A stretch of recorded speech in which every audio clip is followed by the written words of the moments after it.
Very good morning. क्या मैं आप सभी लोगों के लिए ऑडिबल हूँ? प्लीज़ एक बार मुझे बताइए वेदर आई एम ऑडिबल और नॉट।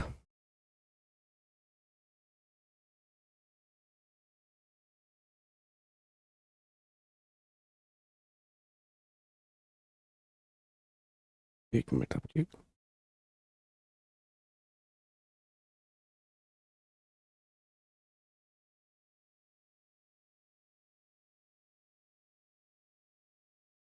सेकेंड, आपके कमेंट नहीं आ रहे। I am still waiting.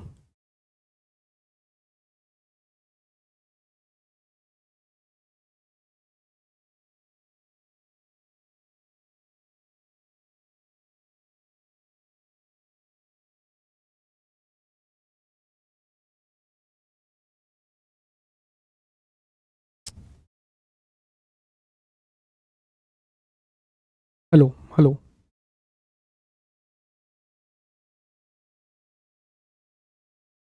Hello.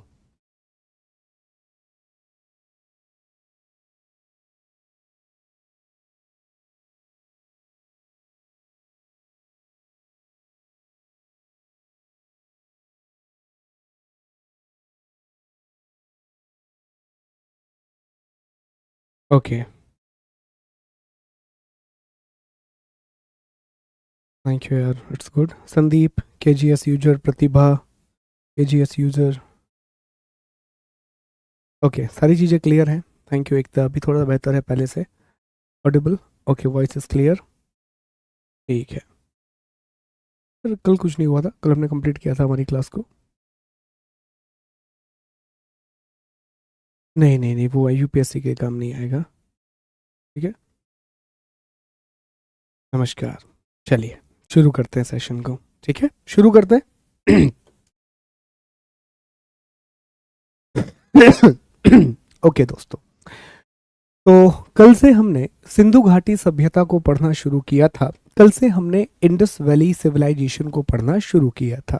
और कल दो बातों की चर्चा हमने कर ली थी। एक तो हमने इसका सामान्य परिचय डिस्कस कर लिया था, जनरल इंट्रोडक्शन की बात हमने कर ली थी। और इसके बाद हमने सिंधु घाटी सभ्यता के चरणों का अध्ययन कर लिया था कि जो इंडस वैली सिविलाइजेशन है, आखिर इसके अलग अलग फेजेस क्या हैं, इसके अलग अलग चरण क्या हैं। आज की क्लास में हमें इसके और हाँ, ये स्थल हमने कहा था आपको पढ़ के आना है। आज की क्लास में हमें आर्थिक स्थितियों की चर्चा करना है, सामाजिक स्थिति की चर्चा करना है, इकोनॉमिक कंडीशन, सोशल कंडीशन, और सबसे महत्वपूर्ण हमें नगर नियोजन की चर्चा करना है। सबसे इम्पोर्टेंट हमें टाउन प्लानिंग को डिस्कस करना है, क्योंकि सिंधु घाटी सभ्यता पूरी दुनिया में इसी नाम से जानी जाती है कि ये पूरे विश्व की पहली शहरी सभ्यता थी। It was the first urban civilisation of the world. और अगर शहर है तो शहर तभी अच्छे हो सकते हैं जब उसमें व्यवस्थाएं अच्छी हों। व्यवस्थाओं का अर्थ क्या है? रोड अच्छी हो, नालियां बहुत अच्छी हों, और साथ ही साथ में सुरक्षा के उपाय भी किए गए हों, सेफ्टी के मेजर्स भी लिए गए हों। तो पहले एक काम हम करेंगे, जो हमने कल पढ़ा है 5 मिनट में उसको क्विकली रिवाइज करेंगे, और फिर हम टाउन प्लानिंग को पढ़ना शुरू करेंगे, फिर हम नगर नियोजन को पढ़ना शुरू करेंगे। ध्यान देंगे, मैप की सहायता से मैं आपको बता देता हूँ तो चीज़ें और भी ज़्यादा आसान हो जाएंगी। तो कल हमने पहली बात ये जानी कि विश्व में 4 सबसे पुरानी सभ्यताएं हैं। दुनिया में 4 सबसे ओल्ड सिविलाइजेशन या एंशियंट सिविलाइजेशन है। इसमें पहला स्थान आता है इजिप्टियन सिविलाइजेशन का, जो कि नाइल रिवर के किनारे विकसित हुई मिस्र की सभ्यता। दूसरा इसमें नाम आता है इंडस वैली सिविलाइजेशन, जो कि इंडस और उसकी ट्रिब्यूटरी के पास बनी, सिंधु और उसकी सहायक नदियों के पास विकसित हुई। तीसरी सभ्यता इसमें आती है मेसोपोटामिया की सभ्यता, जो इराक वाला क्षेत्र है। यहाँ पर इस सभ्यता का विकास हुआ यूफ्रेट्स और टिग्रिस नदियों के किनारे, अर्थात दजला और फरात नदियों के किनारे। और चौथी सभ्यता हमने कौन सी देखी थी? कमेंट करते जाइए, पार्टिसिपेट कीजिए, रिवीजन कीजिए चीजों का। ठीक है, चौथी सभ्यता हमने कौन सी देखी थी सर? चाइनीज सिविलाइजेशन, चीनी सभ्यता, जो कि हवांग हो नदी के किनारे चीन में विकसित हुई थी। फिर हम आगे बढ़े और हमने इंडस वैली सिविलाइजेशन के बारे में कुछ बातों की चर्चा की। पहली बात हमने ये डिस्कस की कि रेडियो रेटिंग्स हमें ये बताती हैं, जो रेडियो धर्मी तरीके से डेटिंग की जाती है वो हमें बताता है कि ये सभ्यता, इसका जो मैच्योर फेज रहा है वो लगभग 2350 से लेकर के 1750 ईसा पूर्व तक रहा है। इस सभ्यता का विकास कहाँ पर हुआ? तो वेस्टर्न इंडिया और ईस्टर्न पाकिस्तान, पश्चिमी भारत और पूर्वी पाकिस्तान में, भारत का ये पश्चिमी हिस्सा और ये पाकिस्तान का पूर्वी हिस्सा, इन हिस्सों में इस सभ्यता का विकास हुआ। और इस सभ्यता के लिए सबसे जरूरत था इंडस रिवर सिस्टम, अर्थात सिंधु नदी तंत्र। हमने ये भी जाना कि ये सभ्यता लगभग 13 लाख वर्ग किलोमीटर के क्षेत्र में फैली हुई थी। ऑलमोस्ट 13 लाख स्क्वायर किलोमीटर के एरिया में ये सभ्यता फैली हुई थी।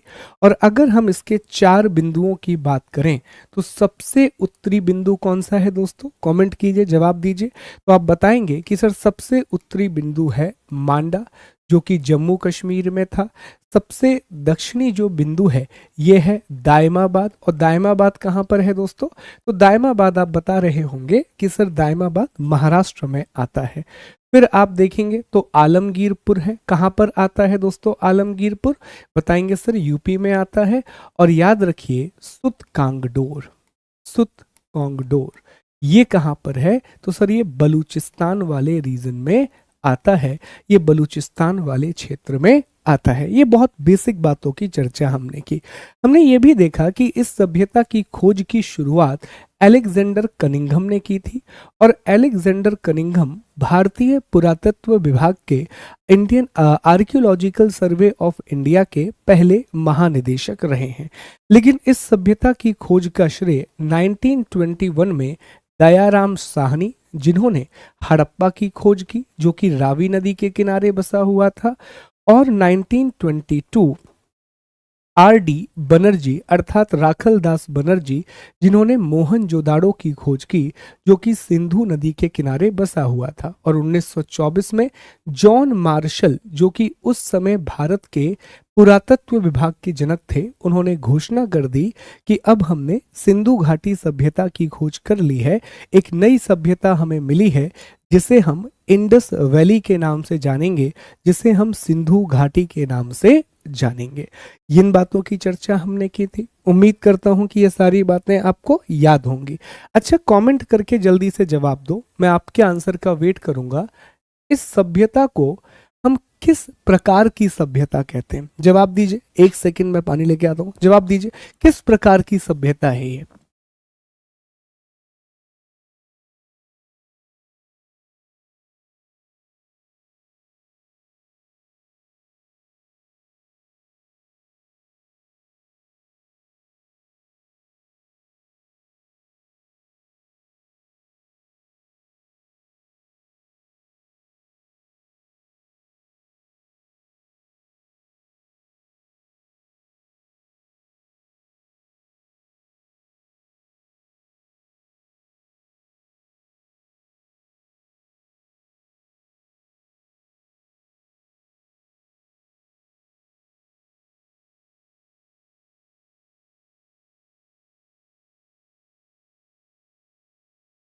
ठीक है। तो दोस्तों याद रखिएगा ये किस प्रकार की सभ्यता है। तो सर आपने 2 बातें कल बताई थी कि यह एक कांस्य युगीन सभ्यता है। कैसी सभ्यता है? यह एक कांस्य युगीन सभ्यता है। It is a bronze age civilisation. अब ब्रॉन्ज का अर्थ क्या होता है? तो कांसा एक ऐसी धातु थी जो तांबा और टिन को जोड़ करके बनाई गई थी। और दूसरी बात, ये दुनिया की पहली शहरी सभ्यता है।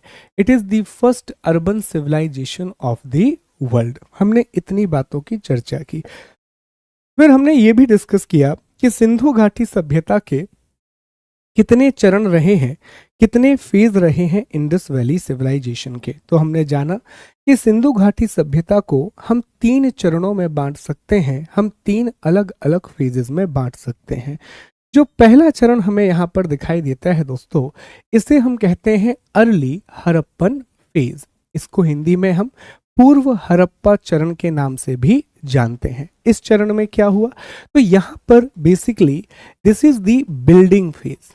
मतलब क्या हुआ कि यहां पर सभ्यता का निर्माण होगा, यहां पर फॉर्मेशन शुरू होगा पूरी सिविलाइजेशन का।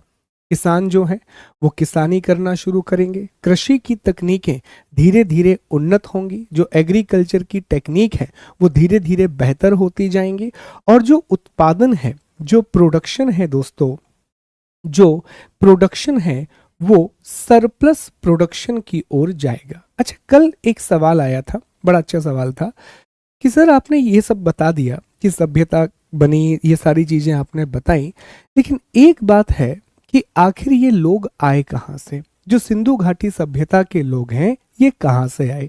जैसे जब हम कहते हैं कि वैदिक सभ्यता जो है वो आर्यों के द्वारा बनाई गई सभ्यता है, वो एक आर्यंस के द्वारा बनाई गई सिविलाइजेशन है, और हम चर्चा भी करते हैं कि जो आर्य हैं वो मोस्ट प्रोबेबली सेंट्रल एशिया से आए थे, वो मध्य एशिया से शायद उनका उद्भव हुआ था, हम इस बात की चर्चा भी करते हैं।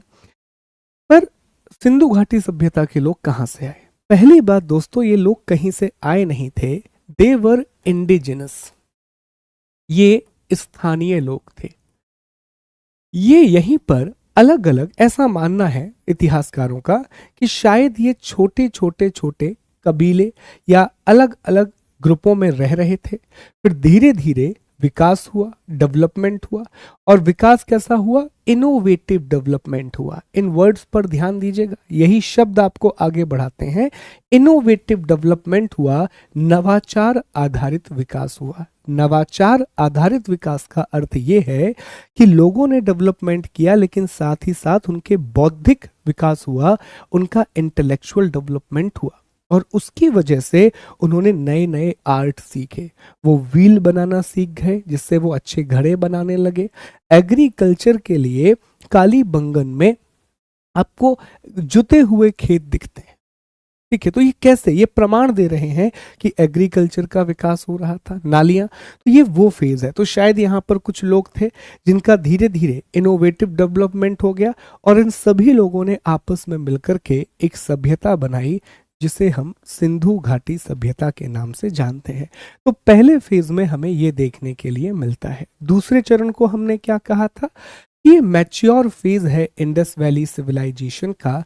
ये जो दूसरा चरण है ये परिपक्व अवस्था है सिंधु घाटी सभ्यता की। इस फेज में आपको क्या देखने मिलेगा, तो यहां पर दोस्तों मूल रूप से जो चीज आपको देखने मिलेगी कि अब सिंधु घाटी सभ्यता के लोग ये पूर्णतः विकसित हो चुके हैं। ये पीक है सभ्यता का। अब आपको यहां पर सरप्लस प्रोडक्शन देखने मिलेगा, अधिशेष उत्पादन देखने मिलेगा। यहां पर शहर बन चुके हैं, और शहर क्यों बने हैं, क्योंकि दोस्तों बड़े पैमाने पर ट्रेड और कॉमर्स होने लगा है, ठीक है।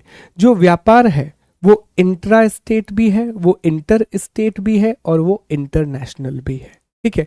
अंतरा राज्य व्यापार भी है, अंतरराज्यीय व्यापार भी है, और अंतरराष्ट्रीय व्यापार है। अब उस समय चूंकि राज्य की अवधारणा नहीं थी, तो आप ऐसे समझो कि मोहनजोदाड़ो के लोग आपस में ट्रेड कर रहे हैं, मोहनजोदाड़ो और हड़प्पा के लोग आपस में ट्रेड कर रहे हैं, और पूरी सिंधु घाटी सभ्यता बाहरी सभ्यताओं के साथ ट्रेड कर रही है। एग्जाम्पल के लिए मेसोपोटामिया, मेसोपोटामिया में सिंधु घाटी सभ्यता के लिए मेलुहा शब्द का इस्तेमाल किया गया है, और वहां पर ये प्रमाण मिले हैं कि सिंधु घाटी सभ्यता का मेसोपोटामिया की सभ्यता के साथ व्यापार होता था, ट्रेड होता था। अब लेटर में क्या होगा, यहां पर आप सभ्यता के पतन को देखेंगे, यहां आप सिविलाइजेशन के डिक्लाइन को देखेंगे। जिसका प्रमुख कारण क्या होगा, जिसका मेन रीजन क्या होगा, तो इसका सबसे प्रमुख कारण है दोस्तों कृषि या जलवायु परिवर्तन। जलवायु परिवर्तन की वजह से, क्लाइमेट चेंज की वजह से जो एग्रीकल्चर का प्रोडक्शन है वो कम हो जाएगा, और अगर एग्रीकल्चर प्रोडक्शन कम होगा तो जैसे ही वो प्रोडक्शन सिर्फ इतना रह गया कि अब बस खाने की आपूर्ति हो सकती है, व्यापार और वाणिज्य नहीं हो सकता, तो बट नेचुरल सी बात है अब चाह करके भी आप व्यापार नहीं कर सकते, और जब व्यापार और वाणिज्य नहीं होगा तो अल्टीमेटली क्या होगा दोस्तों, शहरों का विकास होगा। अच्छा एक चीज सोचो आज आप एक बात जस्ट सोच के देखो कि आज ये जो पूरी दुनिया चल रही है, इसमें कितना बड़ा योगदान है सरप्लस का। और आप ये भी सोचना कि अगर आज भौतिकवाद नहीं होता, अगर आज मटेरियलिज्म नहीं होता, तो इतने सारी इंडस्ट्री, इतने सारे उद्योग नहीं आ पाते। आप समझे इस बात को मैं क्या कहना चाह रहा हूँ। अपने डेली सामान को देखिए, जब एक व्यक्ति के पास पैसा आ जाता है, सरप्लस पैसा, देखो पैसा नहीं सरप्लस पैसा, जैसे मुझे रिक्वायरमेंट है 20,000 रुपये प्रति माह की, लेकिन मुझे 50,000 रुपये प्रति माह मिलने लगा, तो मेरे पास 30,000 रुपये क्या आ रहा है, सरप्लस के रूप में आ रहा है। तो आप देखिएगा, जब व्यक्ति के पास सरप्लस पैसा आता है तो उसकी आवश्यकताएं और ज़्यादा बढ़ जाती हैं, वो लोन वगैरह के चक्कर में फंस जाता है। क्यों? क्योंकि वो मटेरियलिस्टिक वर्ल्ड की ओर जाता है। तो जो सरप्लस प्रोडक्शन है वो हमेशा लग्जरी आइटम की ओर अट्रैक्ट करता है, और लग्जरी आइटम जो है या लग्जरी सर्विसेज जो है वही इकोनॉमी का बेस बनाती हैं। एग्जाम्पल के लिए आज कितनी सारी सेवाएं हैं जो लग्जरी के रूप में चल रही हैं, सिर्फ लग्जरी के रूप में चल रही हैं। जैसे अब ग्राउंड नहीं है तो कहा कि भैया क्रिकेट खेलने के लिए टर्फ बना दीजिए, ठीक है। शरीर में दर्द है तो मसाज है, फिजियोथेरेपी है, क्या क्या है। आपको नाखून सही कराना है तो कौन सा वो एक होता है, अलग सा आर्ट है। बाल कटवाना है, बाल ट्रांसप्लांट करवाना है, कितनी चीज़ें, ये सब लग्जरी चीज़ें कहलाती हैं, ठीक है। गाड़ी, एक सिंपल गाड़ी भी है जो 3 लाख की है, और वहीं आपको 13-14 करोड़ की गाड़ियां भी मिलेंगी, लग्जरी। पर यही लग्जरी चीजें क्या करती हैं, इकोनॉमी को आगे बढ़ाती हैं धीरे धीरे। और लग्जरी आदमी कब खरीद पाएगा, लग्जरी कब परचेस कर पाएगा, तभी जब उसके पास अधिशेष पैसा होगा, सरप्लस होगा। तो यहां पर लोग लग्जरी आइटम्स खरीदते थे, ऑर्नामेंट्स खरीदते थे, गोल्ड और सिल्वर के भी प्रमाण मिले, अच्छी अच्छी मूर्तियां खरीदते थे, अच्छे कपड़े खरीदते थे। लेकिन वो चीजें क्या हो गई, चूंकि सरप्लस प्रोडक्शन नहीं रहा तो आय का स्रोत बंद हो गया, जिसकी वजह से लग्जरी आइटम की डिमांड कम हो गई। अब जैसे ही लग्जरी आइटम की डिमांड कम होगी, अल्टीमेटली आपका ट्रेड एंड कॉमर्स लो होने लगा।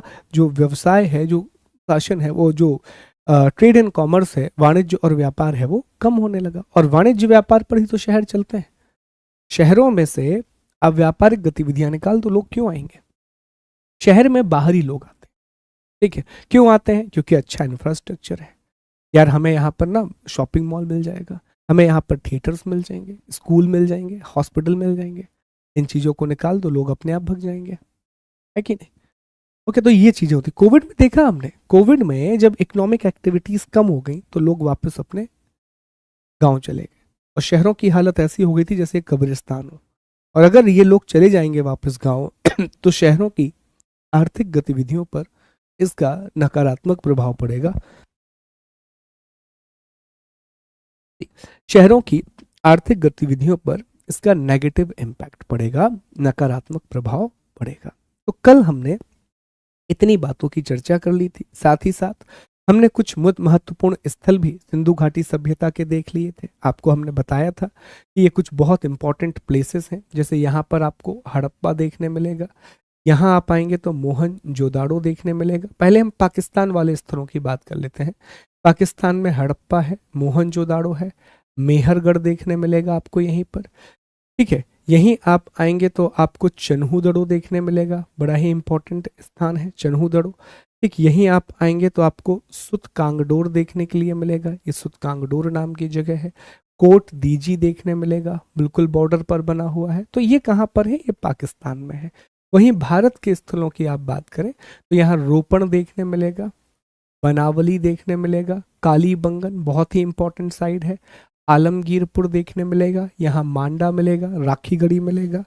और अंदर आएंगे सुरकोटदा देखने मिलेगा, धौलावीरा देखने मिलेगा, धौलावीरा इंपॉर्टेंट साइड है। लोथल, एक पोर्ट है लोथल पर, रंगपुर देखने मिलेगा, लोथल रंगपुर।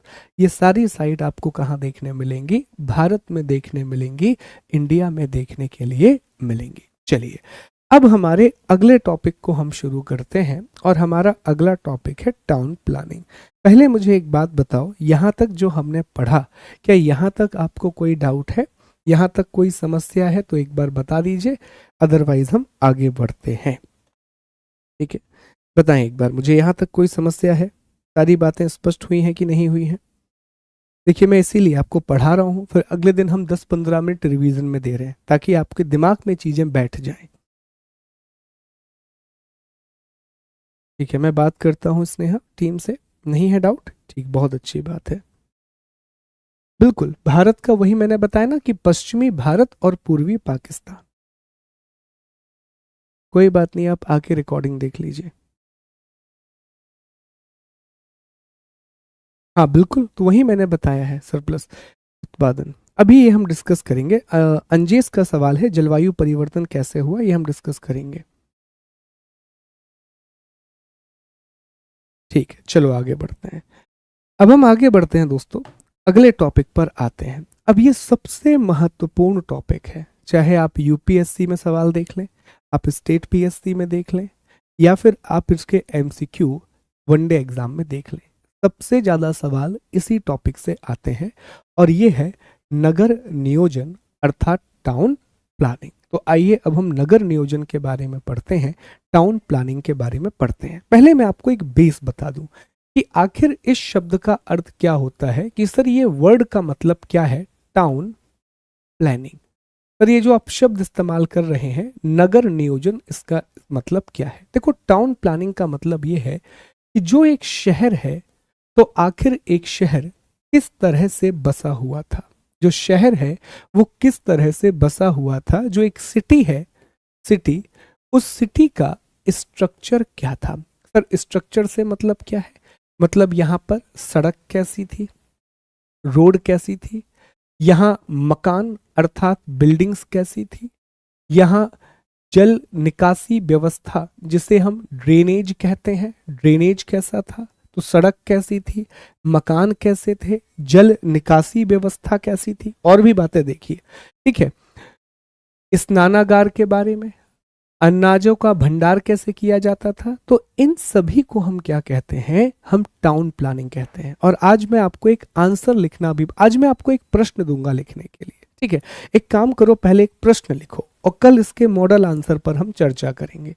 पहले एक प्रश्न लिखो आप, ये आप लिख करके लाओगे 150 वर्ड्स में लिख के लाना, 150 शब्दों में एक लिख के लाना। एक प्रश्न लिखो आप, प्रश्न है सिंधु घाटी। अब मैं आपको रोज एक एक प्रश्न देना शुरू करूंगा दोस्तों। सिंधु घाटी सभ्यता के नगर नियोजन को समझाइए।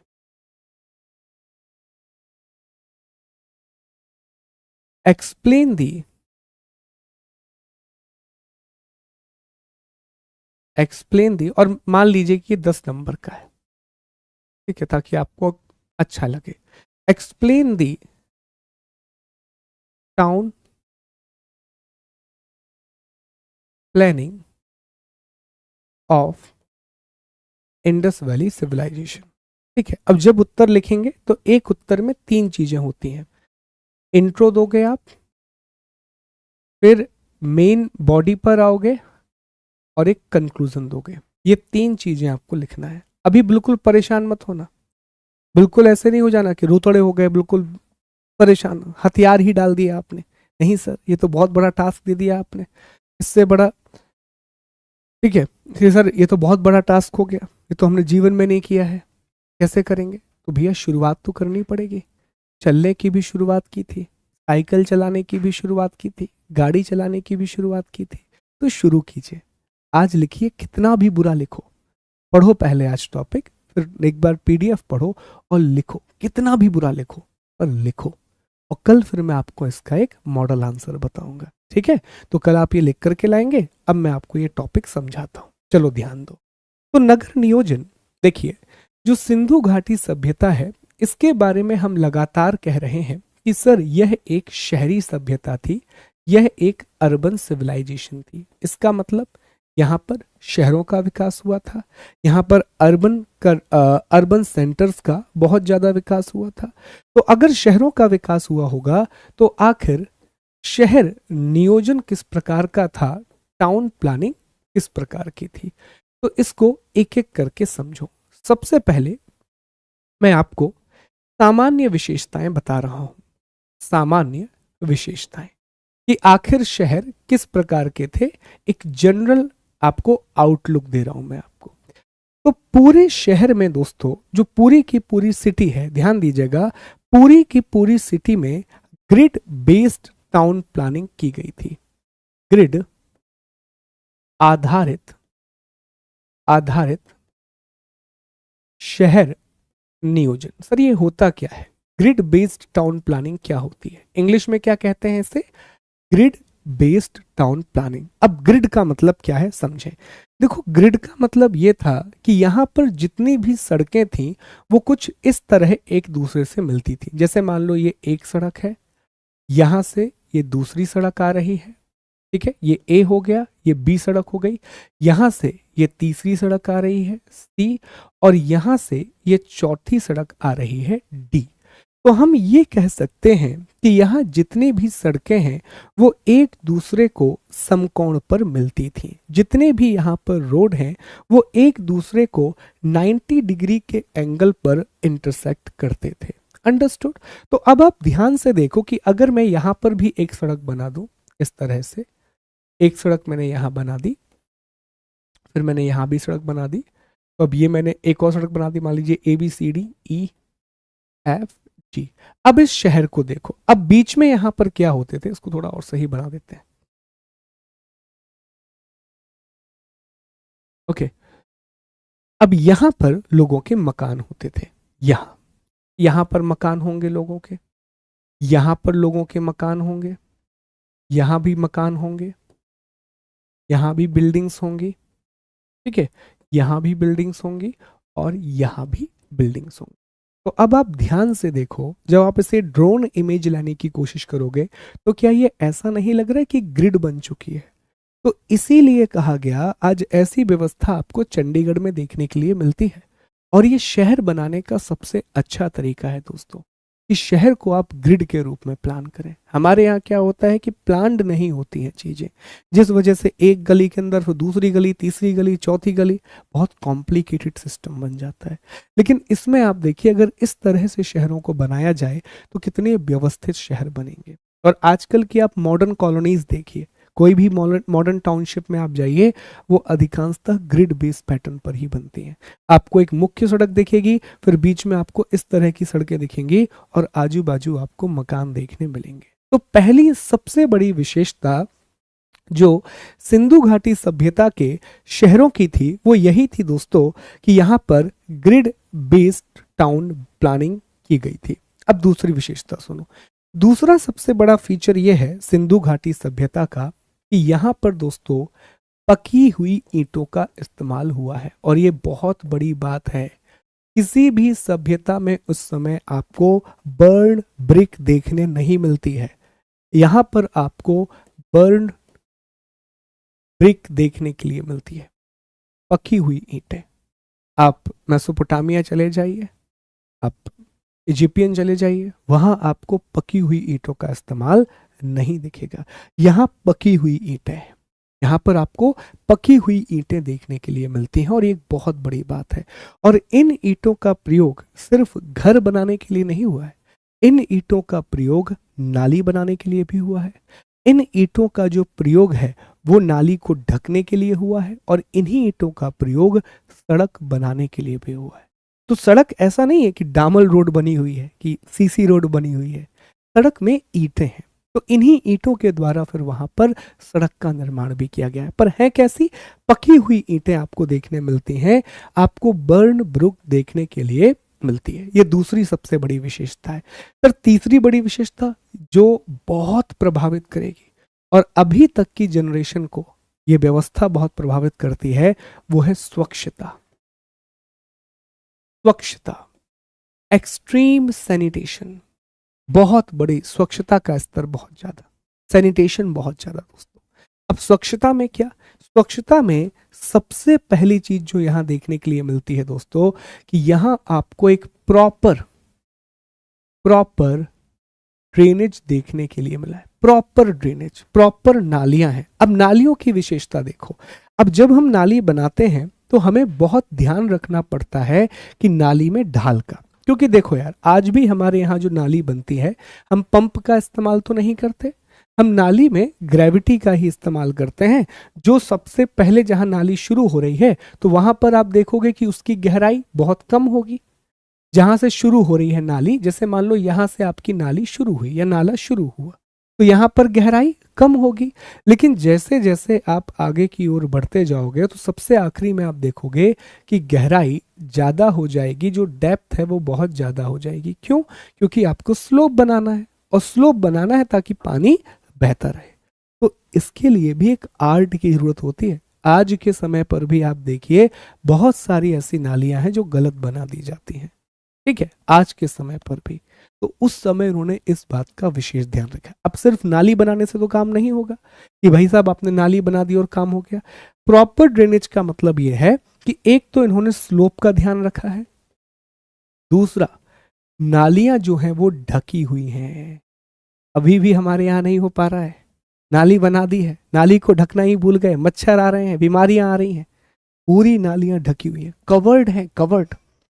इमेजिन कीजिए कितना अच्छा सैनिटेशन का लेवल रहा है, स्वच्छता का कितना बड़ा स्तर रहा है। नालियों को ढका गया, अब नालियों को ढकने से भी काम नहीं बनेगा, भाई साफ भी तो करना पड़ेगा। ऐसा तो नहीं होगा कि आपने लिया और पूरी नाली को एक साथ ढक दिया, नहीं, काम नहीं बनेगा। नाली की सफाई भी करनी है, और सफाई करने के लिए ये बहुत बड़ी बात है। अभी आपको छोटा लग रहा होगा, लेकिन आप सोच के देखना, अब जो मैं लिखने जा रहा हूं कि नालियों में आपको मैन होल्स भी देखने के लिए मिलते हैं। मैन होल्स क्या होते हैं कि जब आप नाली देखेंगे तो नाली में एक दो जगह ऐसी छोड़ दी जाती हैं कि एक व्यक्ति या मशीन जाकर के वहां पर साफ सफाई करते। इमेजिन कीजिए कि कितनी उन्नत व्यवस्था थी, कितना अच्छा ये सिस्टम था, इतनी अमेजिंग टाइप की व्यवस्था, जहां पर नालियां प्रॉपर ड्रेनेज है, स्लोप है, नालियां ढकी हुई हैं, मैनुअल है। बताइए आप लोग मुझे, इसमें कोई समस्या?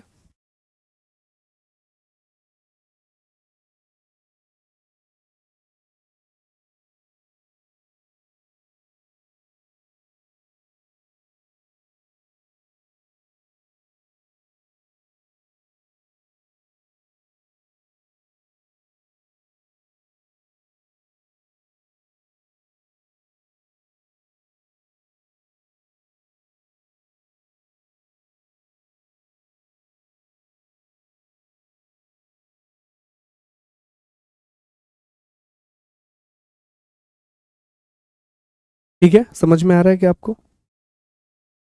यस, बहुत बहुत ही अमेजिंग सिस्टम दोस्तों, बहुत ही अच्छी व्यवस्था। ठीक है, तो ये वाला पॉइंट आपको याद रखना है। ग्रिड मैंने आपको बताया ना कि यही ग्रिड होता है दोस्तों, जो मैंने आपको समझाया था। अब मैं आपको एक इमेज दिखाता हूं तो आपको और अच्छे से समझ में आएगा कि कैसे ये काम हो रहा था। एक सेकेंड दीजिएगा, मैं आपको इमेज दिखाने की कोशिश करता हूँ। ये शहर है, अब ये देखो पूरे ग्रिड बेस पर बने हुए हैं।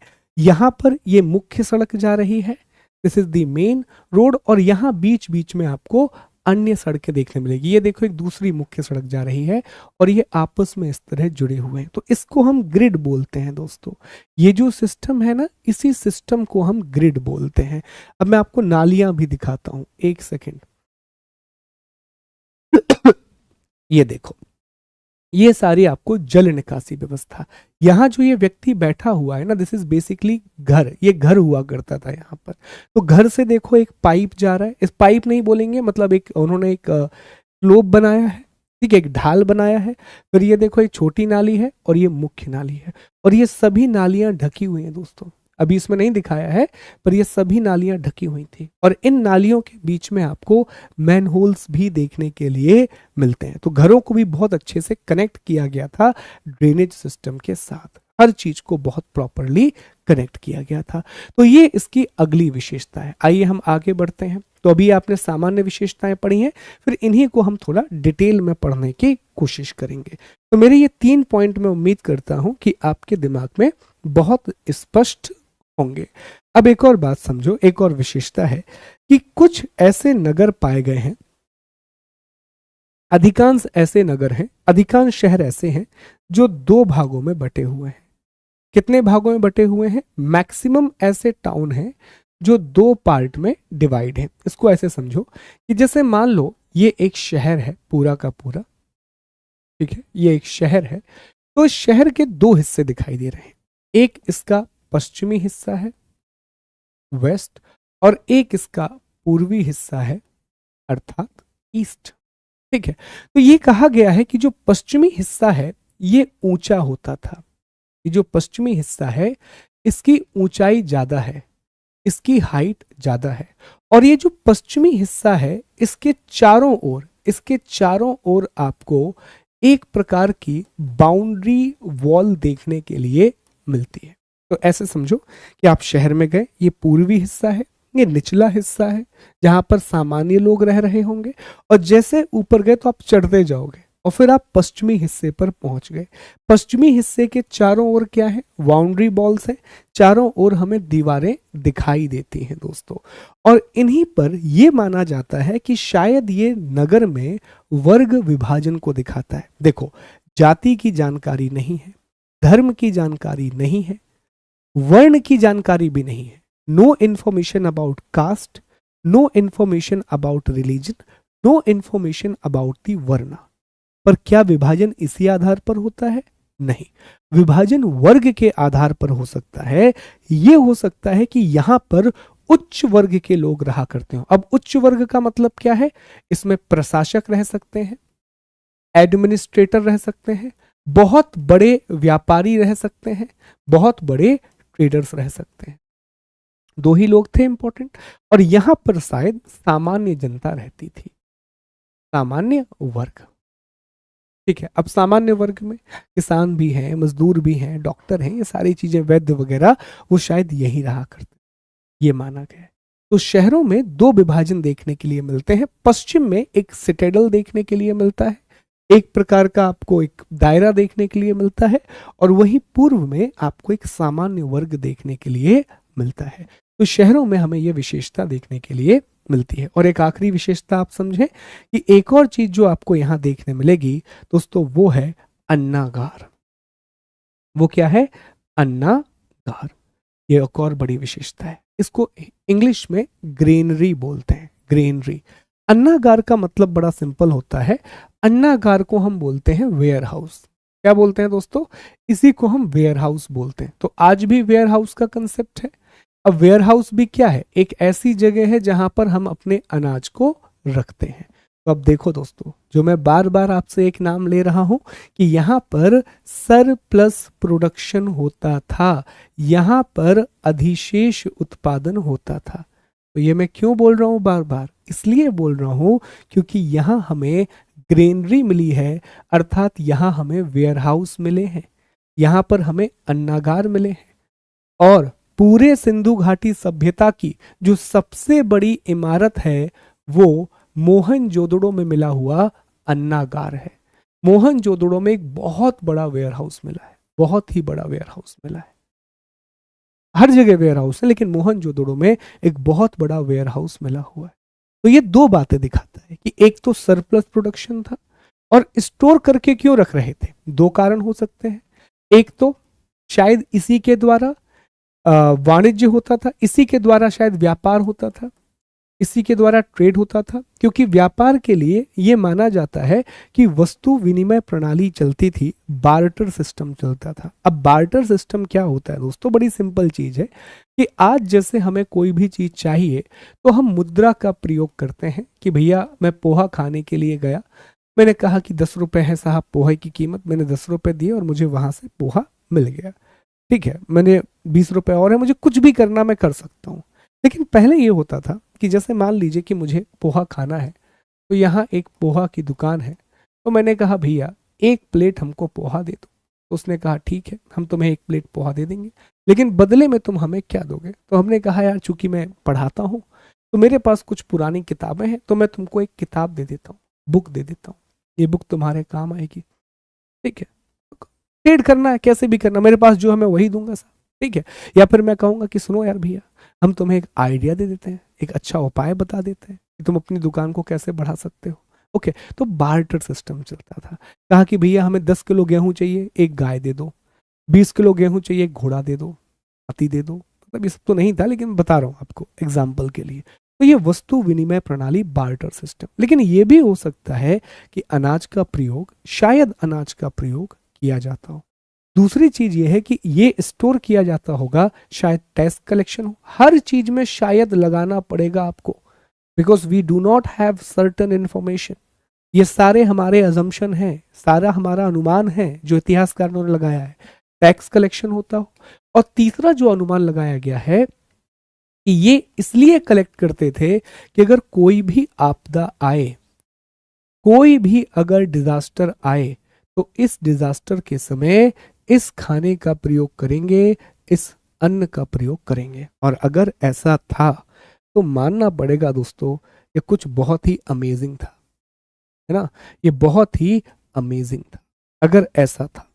ठीक है, तो ये बड़ी चीज हो जाती है कि अगर ग्रेनरी इसलिए बनाई गई थी कि जब आपदा आएगी, जब डिजास्टर आएगा, तो हम लोगों को वहां से खाना देंगे। तो yes, we need to accept कि यार इससे अच्छी सभ्यता अभी भी शायद ना हो। उस समय की तकनीक के हिसाब से देखिए चीजों को, उस समय के मानव के हिसाब से चीजों को देखिए, और फिर आप इस सभ्यता की तुलना कीजिए तो आपको पता चलेगा it was some amazing civilisation we are talking about. And we are lucky that at least we can study about the civilization, and we should proud of as an Indian कि भारत में ऐसी सभ्यता का विकास हुआ है और भारत ने इससे बहुत कुछ सीखा है। मुझे लगता है कि जो स्वच्छता का मूल भाव है वो ऐसे ही पास थ्रू हुआ होगा। ठीक है, लोगों ने बताया होगा और धीरे धीरे करके पास थ्रू होता चला गया होगा। तो ये इसकी सामान्य विशेषताएं हैं। मुझे बताओ क्या ये समझ में आया? अब दोस्तों मैं आपको एक बात बताऊं, कहीं पर भी अगर पेपर हो, आप ये 6 बातें लिख दीजिए, ये 6 पॉइंट आप लिख दीजिए, आप देखिएगा आपको बहुत अच्छे मार्क्स मिले, क्योंकि यही इसकी विशेषता है, यही इसका नगर नियोजन है। अब मैं थोड़ा सा आपको डिटेल में भी पढ़ाऊंगा एक एक टॉपिक, लेकिन ये इसकी मूल विशेषताएं हैं। They are the main characteristic. अगर ये 6 पॉइंट आपने समझ लिए, इसका मतलब अब आप सिंधु घाटी सभ्यता के नगरों के बारे में जानते हो, अब आप इंडस वैली सिविलाइजेशन के सिटीज के बारे में जानते हो। ठीक, बताइए मुझे।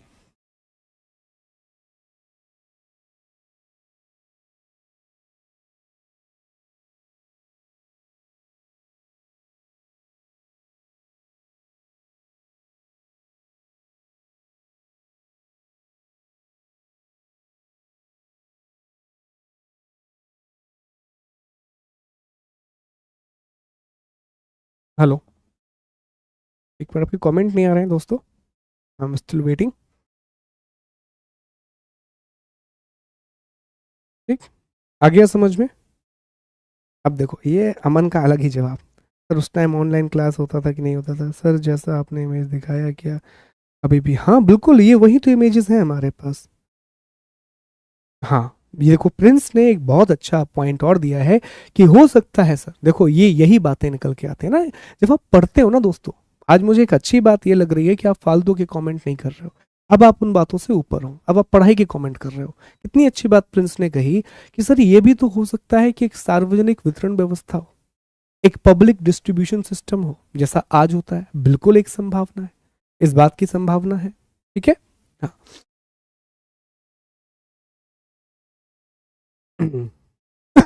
ओके, मैं इसके बारे में बताऊंगा आपको आगे। देखो, मैंने ये कहा था कि 2 भाग में शहर बने हुए थे, शहर 2 भागों में थे। जैसे मान लो ये एक पूरा शहर है, तो ये शहर का कौन सा किनारा हो गया? तो ये हो गया सर पश्चिम, वेस्ट, ये हो गया ईस्ट। अच्छा, मैंने डायरेक्शन थोड़ा गलत कर दिया था उस समय, आई एम सॉरी। ये हो गया पूर्व, ये हो गया पश्चिम। तो ये कहा गया कि जो पश्चिम वाला है वो थोड़ा ऊंचा था, इसकी ऊंचाई ज्यादा थी, और यहाँ पर चारों तरफ बाउंड्री वॉल है, प्रोटेक्शन है, और माना जाता है कि यहाँ उच्च वर्ग के लोग रहते थे। सर उच्च वर्ग में कौन आ सकता है? तो अब उच्च वर्ग में सर हो सकता है कि बड़े व्यापारी यहाँ पर रह रहे हो, उच्च वर्ग में हो सकता है कि इस क्षेत्र में सर बहुत बड़े बड़े कोई प्रशासक रह रहे हो। तो ये सभी लोग किस में आते हैं? उच्च वर्ग में आते हैं। ठीक, चलो, अब ये तो हमने पढ़नी सामान्य विशेषताएं। अब देखो, किसी ने कहा कि नोट्स कैसे बनाना, बना लो यार, ऐसे सिनॉप्सिस बना लो, बन गया नोट्स। और बाकी मैं आपको शॉर्ट नोट देने वाला हूँ, मंडे ट्यूसडे को आपको शॉर्ट नोट मिल जाएंगे। ठीक है, क्योंकि बीच बीच में मुझे गैप मिलेगा, उस गैप में मैं बना दूंगा नोट्स। अब हम एक एक टॉपिक पर थोड़ी बात करते हैं। तो सबसे पहली चर्चा, हम थोड़ी सी चर्चा सड़क के बारे में कर लेते हैं।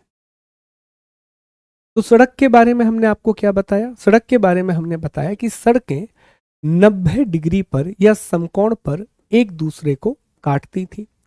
जो एक दूसरे से इंटरसेक्ट होती थी वो 90 डिग्री पर होती थी। कैसे, ये भी हमने आपको समझा दिया कि जैसे मान लो एक सड़क है नंबर 1, यहाँ से दूसरी सड़क है नंबर 2, यहाँ से तीसरी सड़क है, तो हर सड़क आप देखें 90 डिग्री पर इंटरसेक्ट कर रही है। सड़कों का निर्माण कैसे हुआ था, तो सड़क के निर्माण में पकी हुई ईंटों का इस्तेमाल हुआ है, पकी हुई ईंटों का प्रयोग हुआ है, बर्न ब्रिक का इस्तेमाल किया गया है, बर्न ब्रिक का इस्तेमाल किया गया है। एक छोटी और बड़ी इंटरेस्टिंग बात मैं आपको बताता हूँ, बड़ा मजा आएगा आपको ये बात सुन के। दोस्तों, जितनी भी प्रमुख सड़कें हैं, इन सभी प्रमुख सड़कों पर आपको लैंप पॉट देखने के लिए मिलता है। एक और बहुत अमेजिंग बात, क्या देखने मिलता है, लैंप पॉट देखने मिलता है, अर्थात दिया जलाने की जगह देखने के लिए मिलती है। ये क्या दिखा रहा है, कमेंट करके बताओ जल्दी। हर एक सड़क पर, हर सड़क पर आपको लैंप पॉट्स देखने के लिए मिले हैं, दिया रखने की जगह दिखाई देती है।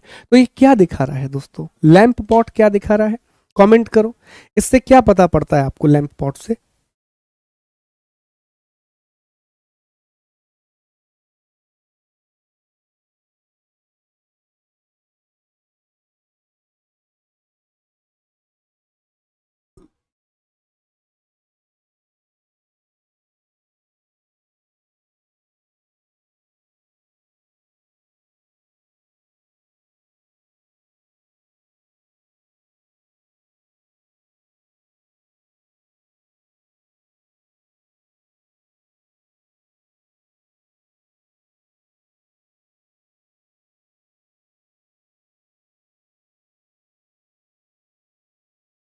वेरी गुड, ये दिखा रहा है सर स्ट्रीट लाइट के बारे में।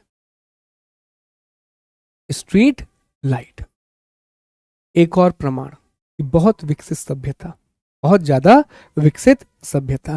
तो सड़क इस तरह थे। एक और बात सुनो, अभी यहाँ पे बात खत्म नहीं होगी, अभी तो एक और चीज आनी है जो आपको और ज्यादा अमेज करेगी। ईंट की सड़क बना दी, 90 डिग्री पे सड़क ने इंटरसेक्ट भी कर लिया, हमने लैंप भी बना दिया। अब कमी किस चीज की है, आप बताओ किस चीज की कमी है दोस्तों? कमी किस चीज की है सर? कमी इस चीज की है कि मान लो हम जा रहे हैं लेस का पैकेट खाते हुए, तो हम लेस का पैकेट फेंकेंगे कहाँ? हम तो सर सड़क पे ही फेंक देते हैं सर।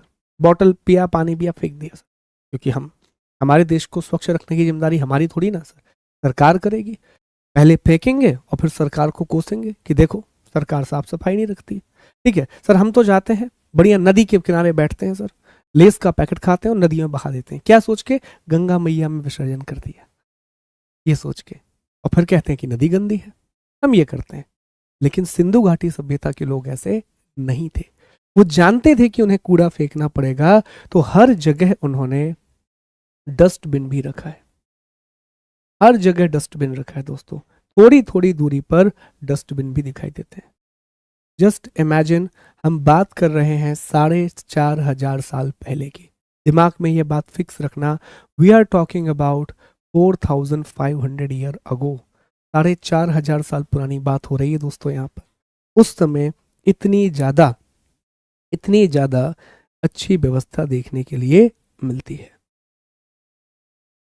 ठीक है, बिल्कुल, घर में कूड़ा होता है तो बाहर फेंक देते हैं, है ना।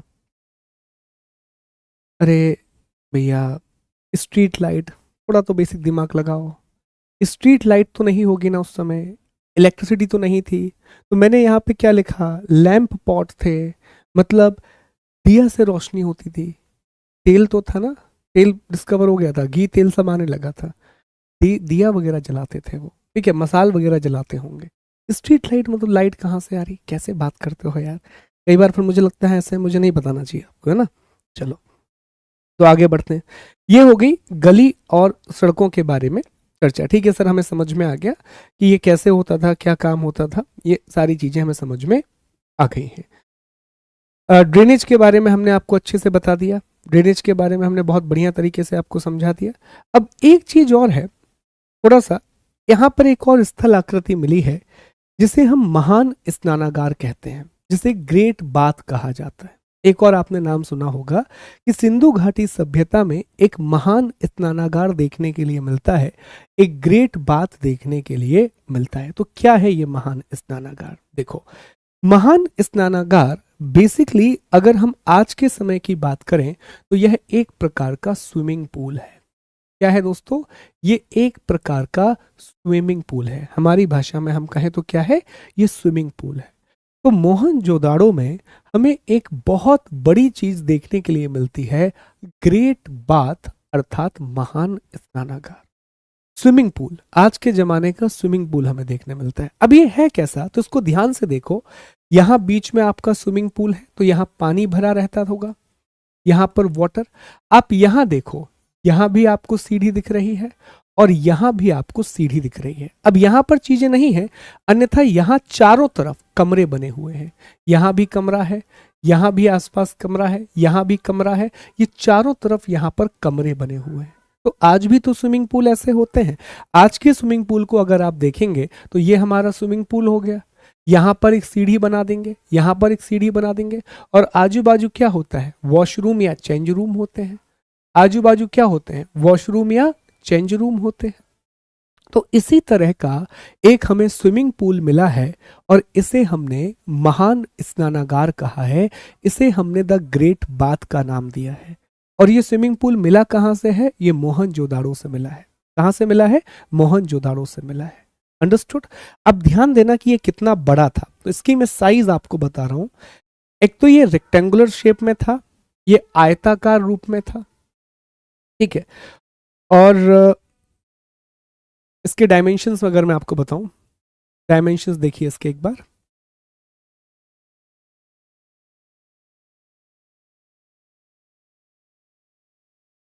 ये देखिए, 39 फीट लॉन्ग, 23 फीट वाइड और 8 फीट डीप।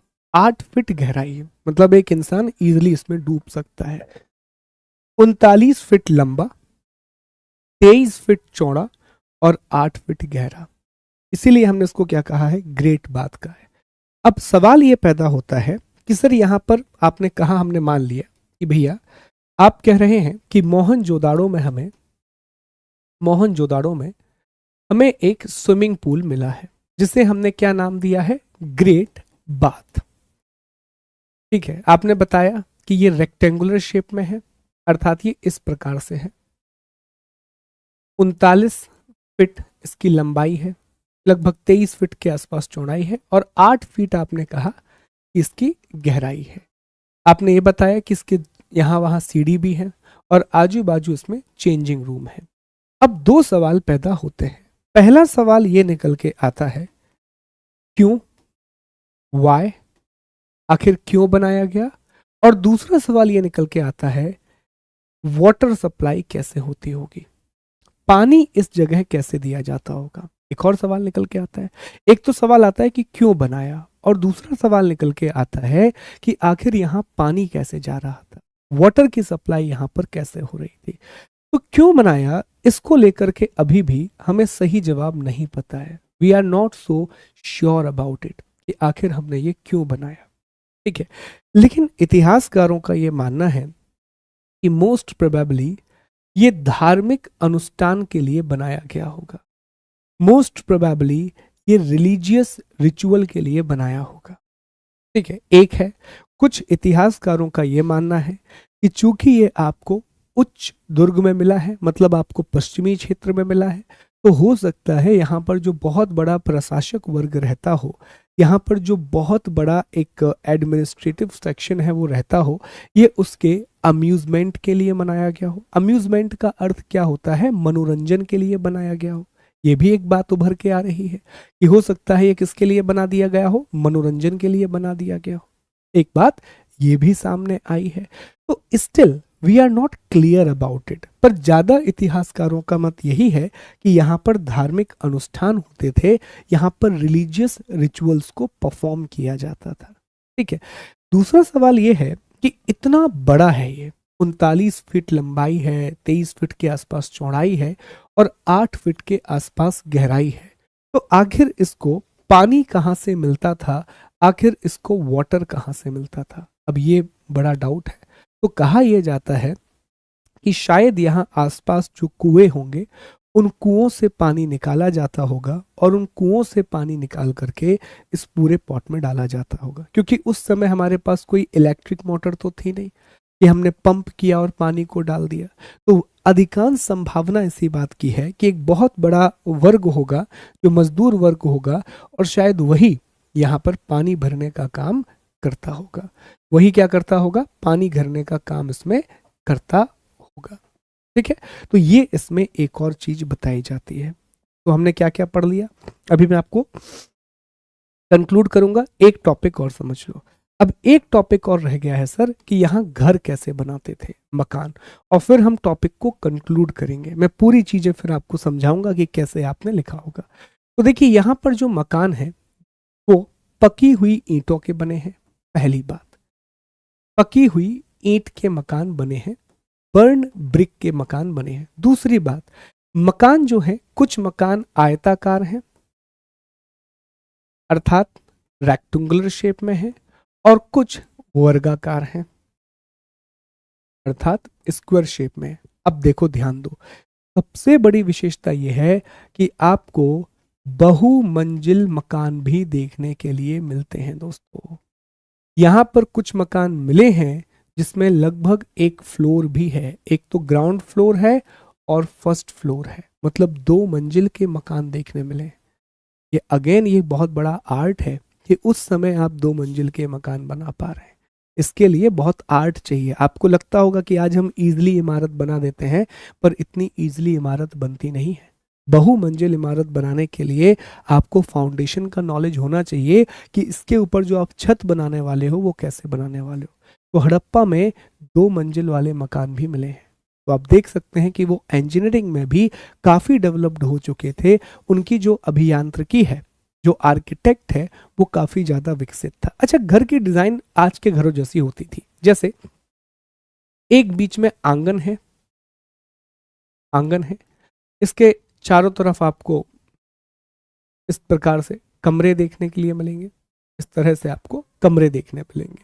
जो खिड़कियां हैं वो अंदर की ओर खुल रही हैं ताकि बाहर से किसी की नजर ना पड़े, तो खिड़कियां अंदर की ओर खुलती हैं। ठीक है, और जो दरवाजा है, जो डोर है, वो सीधा रोड को कनेक्ट कर देता है। ये वाली चीज है। तो यहां पर ये वाले घर, इस प्रकार के घर आपको देखने के लिए मिलते हैं। कहा गया है कि जलाशय हुआ करते थे। हर एक घर में शौचालय की व्यवस्था थी। जो शौचालय हैं वो भी घरों में पाए गए हैं। तो शौचालय की व्यवस्था भी आपको हर एक घर में देखने के लिए मिलती है। तो ये है पूरा नगर नियोजन हड़प्पा सभ्यता का, इंडस वैली सिविलाइजेशन का। अब हमने पढ़ा क्या, मैं आपको रिवाइज कर देता हूँ। हमने टॉपिक पढ़ना शुरू किया था टाउन प्लानिंग।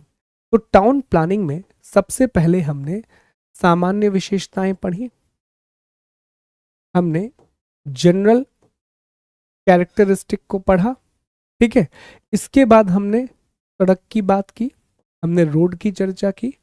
इसके बाद हमने महान स्नानागार की चर्चा की, जो कहाँ से मिला है, जो कि मोहनजोदाड़ो से मिला है। और इसके बाद दोस्तों हमने इमारतों की चर्चा की, या हम कह सकते हैं कि हमने घर की चर्चा की। तो अब आप, जो मैंने आपको टास्क दिया है आंसर लिखने के लिए, उसमें आप इसी तरह से फॉलो करेंगे। पहले आप एक इंट्रोडक्शन लिखेंगे, परिचय लिखेंगे, फिर यहाँ एक चित्र बना देंगे कि आखिर आप इस टॉपिक में क्या क्या बताओगे। तीनों चारों के बारे में बता दिया, फिर सामान्य विशेषता लिख दी, सड़क लिख दी, महान स्नानागार लिख दिया और इमारत, और फिर एक कंक्लूजन आपको देना है। इस तरह से आपका जवाब बनेगा और इसी तरह से आपके नोट्स भी प्रिपेयर होते हैं। ठीक, तो मुझे बताओ, क्या यहाँ तक ये टॉपिक आपको समझ में आया? ये सबसे महत्वपूर्ण टॉपिक है दोस्तों। आगे आप कभी भी इस चीज को पढ़ेंगे तो हमेशा आप याद रखिएगा कि आपको जब भी प्रश्न मिलेंगे इसी टॉपिक से प्रश्न मिलेंगे। बताइए, क्या हम क्लियर हैं इस टॉपिक को लेकर के?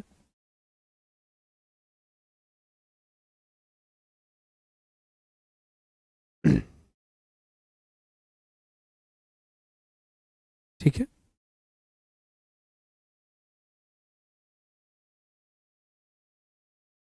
कंक्लूजन आ जाएगा। हाँ, एक है कि पानी आखिर कहाँ से आ रहा था। दो सोर्स बताए गए हैं पानी एक तो नदियों के किनारे शहर बने हुए थे, तो शायद नदियों से वो पानी लेकर के आ रहे थे, ठीक है। और दूसरा ये कहा गया है कि यहाँ पर कुएं पाए गए हैं, ठीक है, कुएं पाए गए हैं। ये विक्रमादित्य, विक्रमादित्य आप कल की क्लास में नहीं थे, बताइए मुझे, है ना?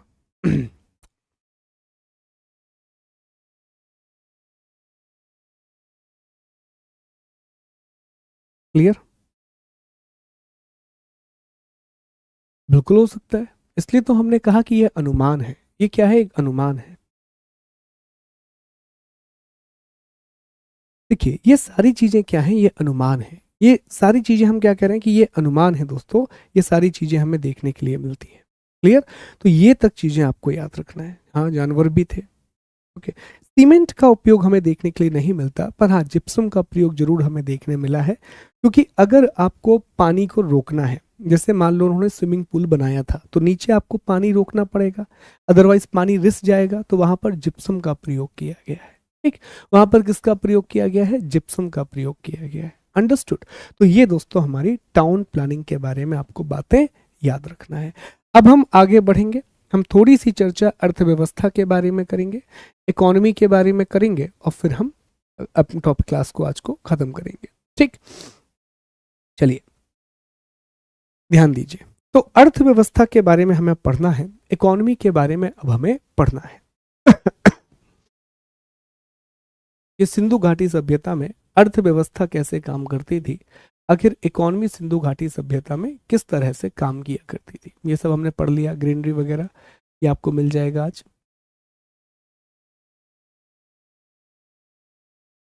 इस तरह के घर सिंधु घाटी सभ्यता में देखने के लिए मिलते हैं।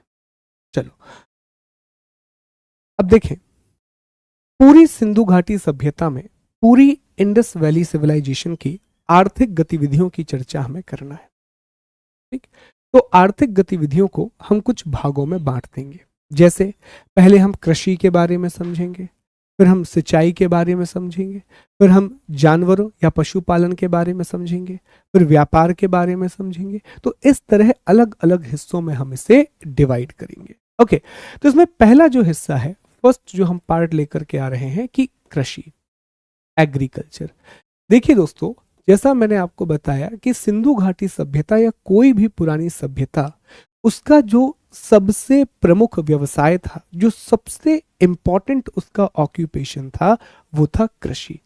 एग्रीकल्चर से ही सारी चीजें प्राप्त होती थी, कृषि से ही सारी चीजें प्राप्त होती। ठीक है, वो सबसे इंपॉर्टेंट ऑक्यूपेशन है। और बट नेचुरल सी बात है कि वहां पर जैसा मैंने बताया कि अगर एग्रीकल्चर में सरप्लस प्रोडक्शन नहीं होता, अधिशेष उत्पादन नहीं होता, तो दूसरा कोई भी चीज नहीं हो सकती थी। तो सबसे इंपॉर्टेंट ऑक्यूपेशन है कृषि, अर्थात एग्रीकल्चर। तो एग्रीकल्चर कैसे होता था, इस बारे में जरा समझने की आवश्यकता है। देखो, सबसे पहले ये समझें कि एग्रीकल्चर कैसे हुआ।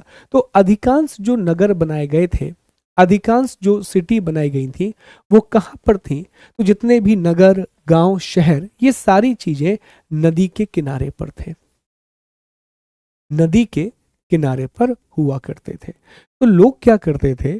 लोग वेट करते थे बाढ़ का, फ्लड का, कि जब हर साल बाढ़ आएगी। बाढ़ आने की वजह से, जैसे मान लो ये नदी है, तो नदी का ये जो किनारे वाला हिस्सा है, ये जो हिस्सा है, ये हर साल बाढ़ में डूब जाएगा। हर साल फ्लड आने की वजह से ये हिस्सा डूब जाएगा। और क्या होता था कि बाढ़ का पानी जाते जाते नवंबर का माह आ जाता था। तो लोग क्या करते थे कि नवंबर के महीने में यहाँ पर अपनी फसल को बो देते थे, और अप्रैल का महीना आते आते वो अपने फसल को काट लेते थे। ठीक है, तो नवंबर में जनरली फसलों को बोया जाता था, उनको उनकी सीडिंग की जाती थी, और अप्रैल आते आते उन्हें हटा लिया जाता था, उन्हें काट दिया जाता था। तो इस प्रकार की फसल व्यवस्था का अनुकरण सिंधु घाटी सभ्यता के लोग करते थे। एक और बात आप यहाँ पर समझना जरूरी है कि कौन कौन सी फसलें वो उगा रहे थे, कौन कौन सी क्रॉप वो उगा रहे थे। तो सिंधु घाटी सभ्यता के लोगों के बारे में कहा जाता है कि सबसे पहले जो कॉटन है, जो कॉटन है, ठीक है, उसका उत्पादन सिंधु घाटी सभ्यता के लोगों ने ही किया था। कॉटन का सबसे पहले उत्पादन, शायद कपास का उत्पादन पहली बार सिंधु घाटी सभ्यता के लोगों ने ही किया था। उसके बाद यहाँ जौ पाई गई है, बार्ली, यहाँ गेहूं पाया गया है, व्हीट पाया गया है, साथ ही साथ यहाँ पर आपको चावल भी देखने मिलता है, राइस भी देखने के लिए मिलता है। तो कॉटन भी देखने के लिए मिला है, चावल भी देखने के लिए मिला है, जौ देखने के लिए मिली है, ये सारी चीजें देखने के लिए मिली है। बाजरा भी है, ठीक है, गुजरात वाले क्षेत्र में आपको बाजरा भी देखने के लिए मिलता है। बाजरा गुजरात वाले क्षेत्र में आपको बाजरा भी देखने के लिए मिलता है। तो इन फसलों का उत्पादन सिंधु घाटी सभ्यता के लोग कर रहे थे। अब इसमें ना दो इंटरेस्टिंग फैक्ट है। पहला फैक्ट ये निकल करके आया कि आखिर लोग बुआई कैसे करते थे, कृषि कैसे कर रहे थे, क्या हल का प्रयोग कर रहे थे या कुछ और है। तो बनावली, बनावली एक जगह है, आप जान रहे हैं, राजस्थान वाले क्षेत्र में।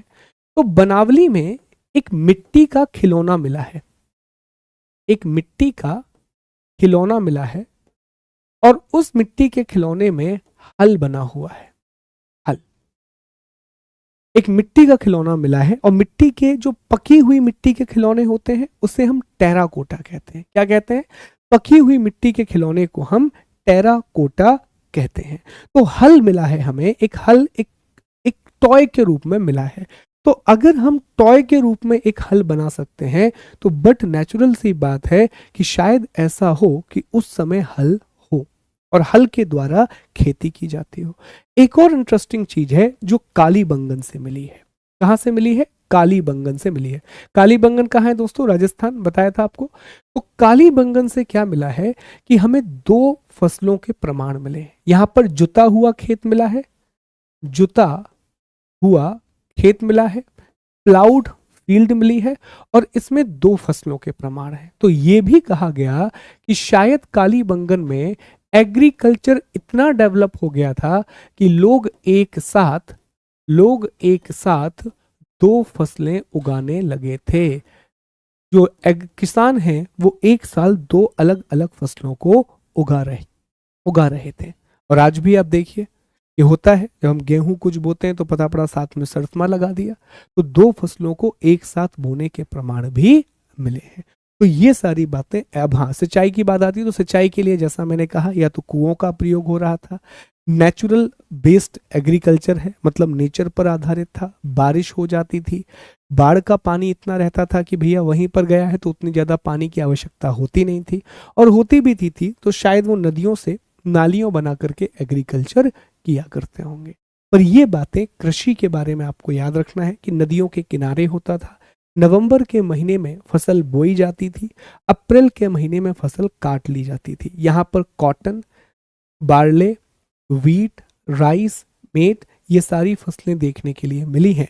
हमें कपास, जौ, गेहूं, चावल, बाजरा, इन सभी का उत्पादन देखने के लिए मिलता है। बनावली में हमें एक मिट्टी का खिलौना मिला है जिसमें एक हल है। वहीं कालीबंगन में हमें जुते हुए खेत मिले हैं जो प्रमाण देते हैं कि एक साथ दो फसलें यहां पर बोई गई थी, एक साथ दो अलग अलग क्रॉप को कल्टीवेट इस क्षेत्र में किया गया था। Are we clear with this? ये एग्रीकल्चर है जो सबसे इंपॉर्टेंट है, सबसे ज्यादा महत्वपूर्ण है। बताइए कि यहां पर क्लियर है? क्लियर है? ओके, अब जैसे मैं आपको एक बार सिंचाई के बारे में और बताऊं कि सिंचाई सर कैसे हो रही थी, इरिगेशन कैसे हो रहा था। तो देखो, ये एक तरीका था इरिगेशन करने का, इरिगेशन का भी तरीका है और ये बंदरगाह बनाने का तरीका है। ये लोथल में जो हमें बंदरगाह मिला है वो इस प्रकार का है। जैसे मान लो यहाँ पर मुख्य नदी या कोई पानी की राशि है, तो आपने क्या किया, आपने यहाँ पर एक नहर बना दी। तो अब क्या हुआ, ये पानी अंदर तक आने लगा और यहां से अब आप जहाज लेकर के बाहर की ओर जाने लगे। तो ऐसा एग्रीकल्चर के लिए भी किया जा सकता था। ऐसा हम किसके लिए कर सकते थे? एग्रीकल्चर के लिए भी हम यही काम कर सकते थे दोस्तों, है ना। तो उसके लिए भी शायद इसी प्रकार के तरीकों का प्रयोग किया गया होगा। ये देखिए, ये इस प्रकार की हमें कुछ नालियां मिली हैं। नहर के प्रमाण नहीं मिले हैं, सिर्फ अफगानिस्तान में कुछ जगह है जहां पर हमें नहर के प्रमाण मिलते हैं, अन्यथा हमें कहीं पर भी नहर के प्रमाण नहीं मिले हैं दोस्तों। हमें कैनाल्स की इंफॉर्मेशन नहीं मिली है। ठीक, चलें तो आज के लिए इतना काफ़ी है। मुझे बताइए क्या यहाँ तक कोई डाउट है? कल आज की क्लास में ही सिंधु घाटी सभ्यता खत्म करना था, लेकिन कोई बात नहीं, हमें भागना भी नहीं है ऐसे कि आपको समझ ही ना आए। कल हम सिंधु घाटी सभ्यता को खत्म करेंगे, इंडस वैली सिविलाइजेशन को हम खत्म करेंगे, और बीच में एक एक्स्ट्रा क्लास लगा लेंगे ताकि हमारा कोर्स जो है वो एक रिदम में आ जाए। ठीक, चलिए बताएं यहाँ तक कोई doubt, any other problem? Class समझ में आई आपको?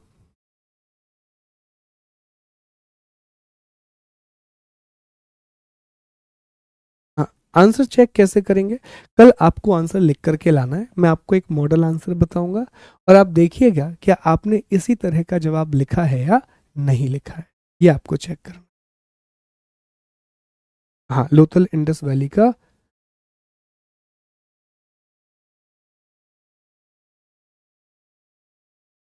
अभी पतन पे हम पहुंचे हैं क्या हरीश?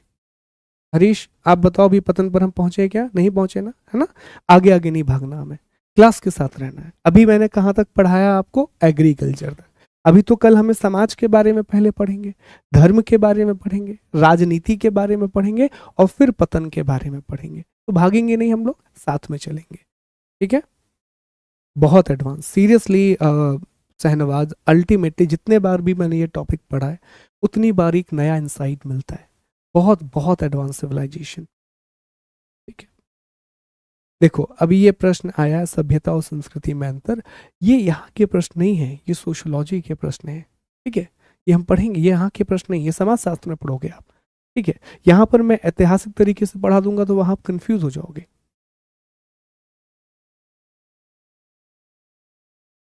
ये थोड़ा थोड़ा समझ में आ रहा है? ठीक है, देखो ये अच्छी बात है, थोड़ा थोड़ा समझ में आने लगा तो ये बहुत अच्छी बात है।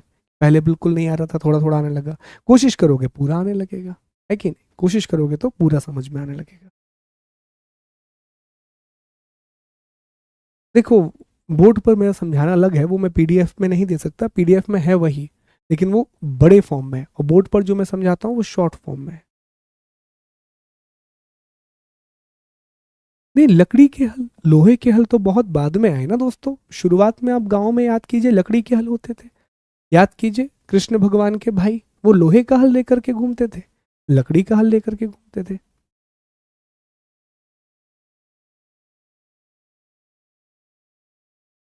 मैं देने वाला हूँ अजय, जैसे मैंने कहा कि मैं ट्यूसडे को आपको नोट्स मिल जाएंगे, शॉर्ट नोट मिल जाएगा आपको। अभी नहीं पढ़ना है निहार का, वो मैं आगे आपको पढ़ाऊंगा। जब मैंने कह दिया कि अभी हमें नहीं पढ़ना है, मतलब वो हम आगे पढ़ेंगे, वो किसी प्लान का हिस्सा होगा जब हम उसके आगे जा करके पढ़ेंगे। ठीक है, अभी हमें ये पढ़ना है।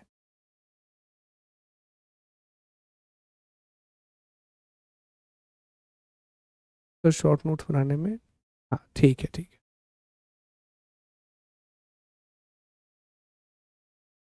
नहीं, हल तो मिला है ना विक्रम, हल तो मिला है, तभी तो मैंने कहा कि टेराकोटा का अगर हमें एक मिट्टी का खिलौना मिला है जिसमें हल था, इसका मतलब हल तो थे ना, उसके बिना तो काम नहीं होगा।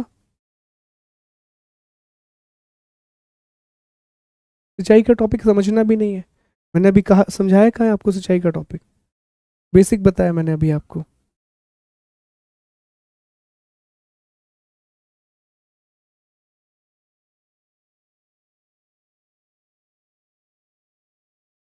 बिल्कुल होती होगी मयंक, बिल्कुल होती होगी फसल खराब, खराब भी होती होगी और सारी चीजें होती होंगी। ओके, चलिए आगे मिलते हैं, फिर कल आपसे मिलेंगे। और अब देखो एक काम आप कर सकते हैं, जो मेरी आपको एक सलाह है कि आप साथ ही साथ में एमसीक्यू लगाते जाओ। एमसीक्यू के लिए आप कोई भी एक पुस्तक ले सकते हो, जैसे चाहे तो आप घटना चक्र की किताब ले लो, तो उसमें मल्टीपल चॉइस क्वेश्चन दिए गए हैं, तो आप एमसीक्यू साथ में लगाते जाओ। तो उससे क्या होगा कि आपका टॉपिक प्रिपेयर होता जाएगा, और एनसीईआरटी पढ़ने से ही आपके 50% सवाल प्रारंभिक परीक्षा के लगभग 40-50% सवाल और मुख्य परीक्षा के लगभग 70% सवाल एनसीईआरटी पढ़ने के बाद बनने लगेंगे, ये मेरा मानना है। ठीक है, तो कल हम आगे पढ़ेंगे। हम इकोनॉमिक कंडीशन के बारे में पढ़ लिया, अब हम आगे अगले टॉपिक को आगे बढ़ाएंगे। ठीक है, thank you so much, God bless you, जय हिंद, जय भारत।